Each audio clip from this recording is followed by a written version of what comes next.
In this example, we'll be looking at the titration of a weak acid with a strong base.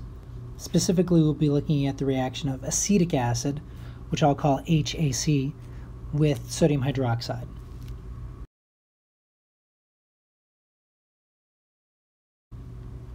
When you look at the reaction equation, you'll see that everything is 1-to-1, which makes all of our mole calculations easy.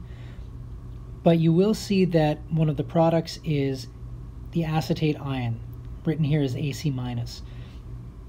And unlike the example of a strong acid and a strong base, where the products don't have any influence on the pH, in this case, the acetate ion that's being produced will have an impact on the pH that we'll have to take into account. As the titration starts, we will have 50 mils of 0.1 molar acetic acid.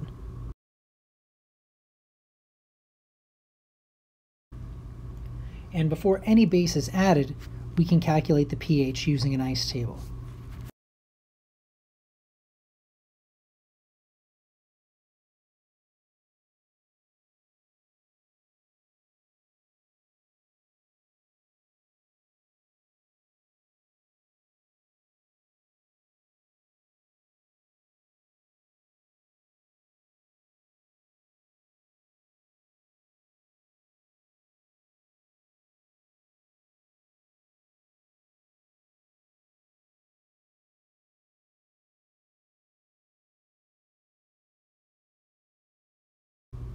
What we can see is that the pH for a weak acid is considerably higher than what you would get for a strong acid of a similar concentration. In the case of the acetic acid, 0.1 molar acetic acid has a pH of 2.87, almost 3.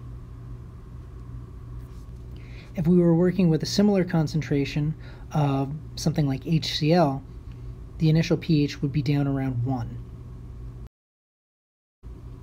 As soon as we start adding sodium hydroxide, some of that initial acetic acid will be reacted away. So we need to know how much acetic acid we start with.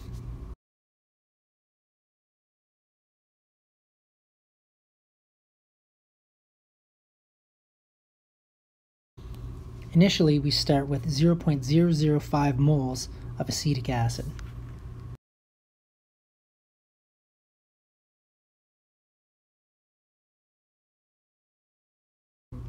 Starting with this value, we can add small amounts of sodium hydroxide and decide how much acetic acid is left over and how much acetate ion is being produced. Consider what happens if we add 20 milliliters of 0.1 molar sodium hydroxide.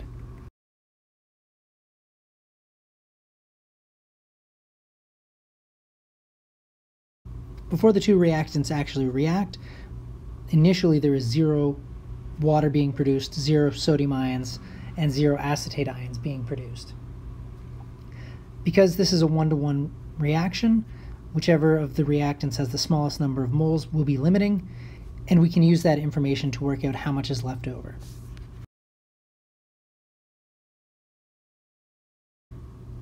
Of the products that are formed, water we can ignore, and sodium ions also have no effect on the pH, so we can ignore them as well.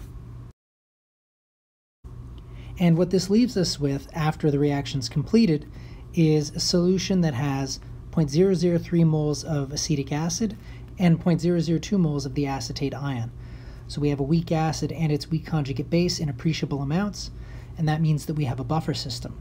So we can calculate the pH using the Henderson-Hasselbalch equation.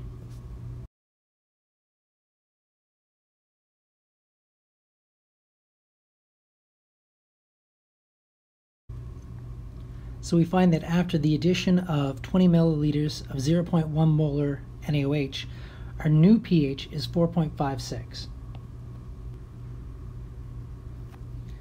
So we find that the pH is rapidly increasing. We can put another point on our pH curve, our titration curve, if we calculate what happens at the equivalence point.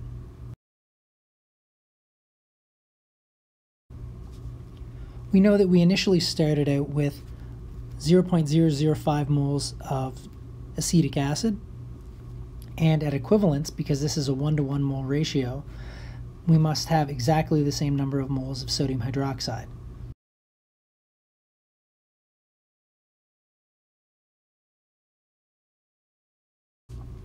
At equivalence, we need 0.005 moles of NaOH, and since we know that our sodium hydroxide concentration is 0.1 molar, this translates to 50 milliliters.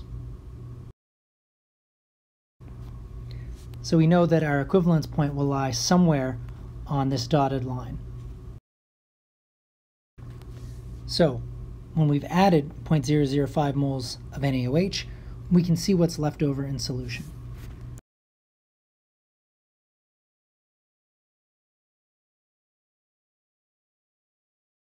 So we can see that at equivalence, there is no more acetic acid, there's no more sodium hydroxide, and we have 0.005 moles of the acetate ion, which means that we effectively have a solution that is just a solution of a weak base. And that means we have to calculate the pH of a weak base.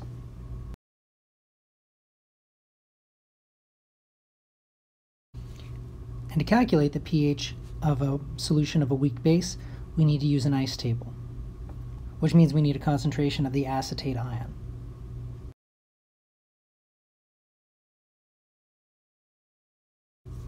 We started with 50 mils of acetic acid. Then we added 50 mils of sodium hydroxide, which means that we have a total volume of 100 milliliters. We know that we've produced 0.005 moles of acetate ion. And if we divide that value by the 0.1 liters of total volume, we end up with a concentration of acetate ion of 0.05 molar.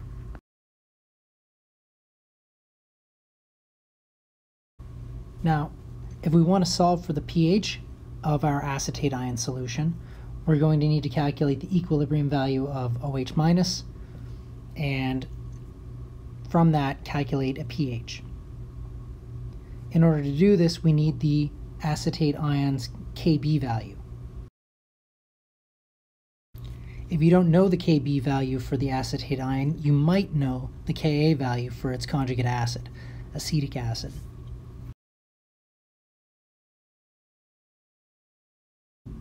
The Kb for the acetate ion is 5.6 times 10 to the minus 10.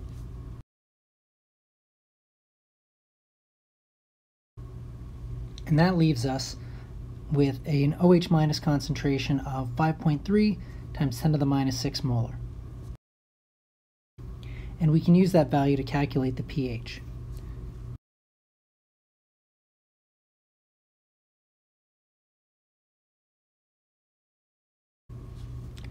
And we find that our pH at equilibrium and at the equivalence point is 8.72.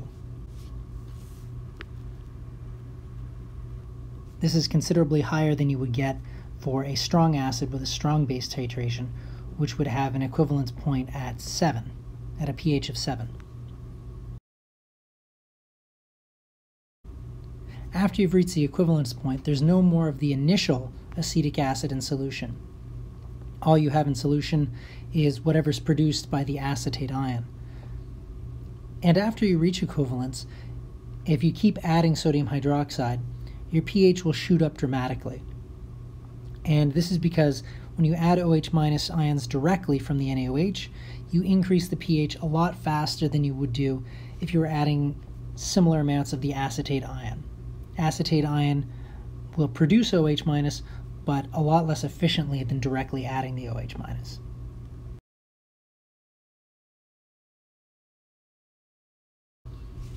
Eventually, as you continue to add base, your pH curve will level off, and the pH will only very slightly increase. So structurally, this gives you a very different looking pH curve than the one you would get for a strong acid and a strong base. The section where the pH shoots up quickly near equivalence is much smaller, and the slope of the line from before any base is added to the equivalence point is much steeper.